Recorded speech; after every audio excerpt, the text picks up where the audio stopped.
Bonjour à toutes et à tous, il est temps d'éloigner les enfants et les détenteurs du bon goût, puisque le film que je vais vous présenter maintenant, c'est Roméo et Juliette.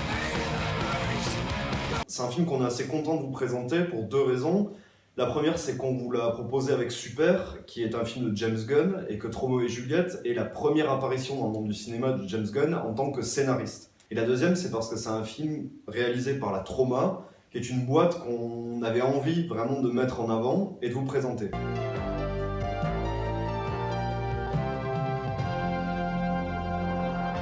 Alors, Troma, qu'est-ce que c'est? C'est une boîte de production américaine créée en 1974 par Lloyd Kaufman, qui est spécialisée dans les films trash et d'exploitation, dont je peux vous montrer quelques exemples ici.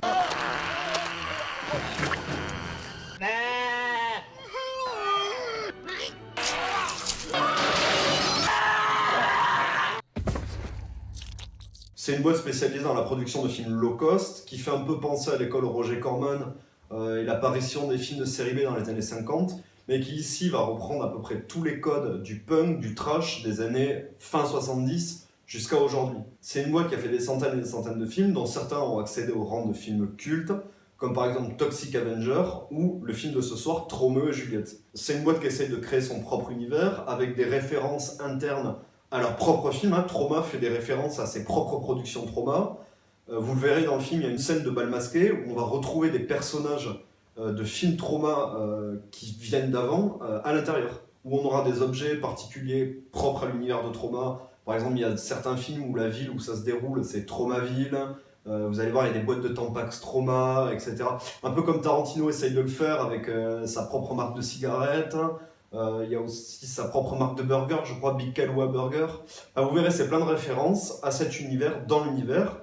Donc c'est quand même une boîte qui non seulement est assez exceptionnelle, puisqu'effectivement c'est une des rares à produire des films de série B dans cet univers-là, mais qui en plus essaye de se créer toute une fanbase basée sur ce que eux produisent. Et c'est hyper intéressant à voir, et comme je vous l'ai dit, c'est les dignes représentants d'un Americana très trash, qu'on peut retrouver dans les travaux comme par exemple de Mike Diana ou des choses comme ça. En ce qui concerne le film, c'est effectivement un pastiche de Roméo et Juliette, comme beaucoup de leurs films d'ailleurs, où Toxic Avenger me fait beaucoup penser à tous ces films un peu exploitation, comme Rock'n'Roll High School, pour ceux qui connaissent, où il y a les Ramones dedans. Là, dans Roméo et Juliette, d'ailleurs, le narrateur est le chanteur de Motorhead, ce qui rajoute encore plus à leur prise de position au travers de la scène rock'n'roll de l'époque, et qui cristallise encore plus non seulement cette scène, mais cette époque-là, quoi. Effectivement, c'est une parodie. Moi, j'ai toujours cru que Roméo et Juliette était une parodie du Roméo et Juliette de Baz Luhrmann, puisqu'il est sorti en 96, je crois, et Roméo et Juliette sort un an plus tard, en 97. Alors, si on écoute Lloyd Kaufman, apparemment, c'est pas vraiment le cas. C'est un scénario qu'il avait déjà sous le coude, apparemment depuis un moment, mais avec lequel il a beaucoup galéré pour le monter. Et justement, c'est cette collaboration avec James Gunn qui lui a permis de le monter. Mais d'après ce que lui dit, c'est le succès du film de Baz Luhrmann qui lui a permis de remettre son film sur le devant de la scène. En ce qui concerne la réalisation, c'est un mélange, comme je l'ai dit, de choses trash, gore, érotique. Il y a une scène érotique à l'intérieur, d'ailleurs voilà pour vous.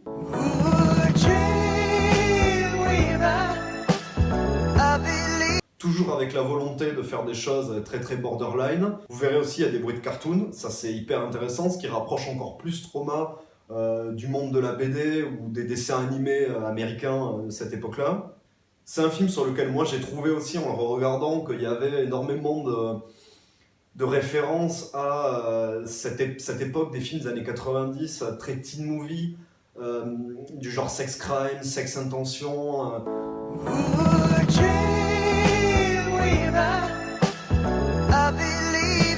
C'est un film qui est vraiment tout du film de potes, qui est vraiment hyper représentatif de tout ce qu'a pu être l'underground américain des années 80-90. Je parlais des teen movies, mais c'est aussi l'époque Garbage Pail Kids, pour tous ceux qui ont connu ça.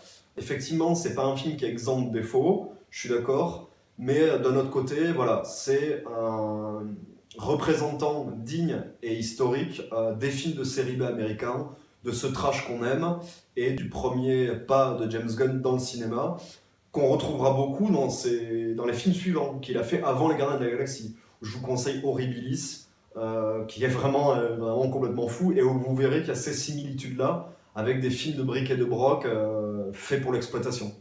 Pour ceux qui veulent prolonger l'expérience, je vous conseille Poultryguest aussi, qui est aussi un film trauma et qui est disponible sur Blockbuster.